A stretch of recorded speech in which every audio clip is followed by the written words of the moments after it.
সঙ্গে কথা বলছে না, ঘর মুছবে ডেটল দিয়ে।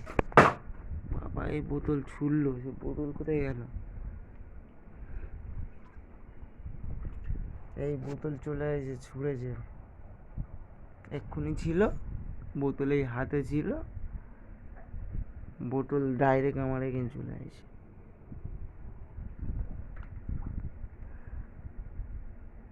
কি মনে করে নিজেকে তার ঠিক নেই।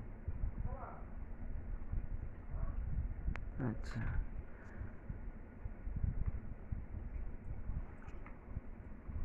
কোথায় গিয়েছিলে গো? তোমার বোন ফোন করেছিল, আসবে বলেছে। বোনের কথা শুনে কি হাসি দেখো, বোন আসলে একবার খুব খুশি।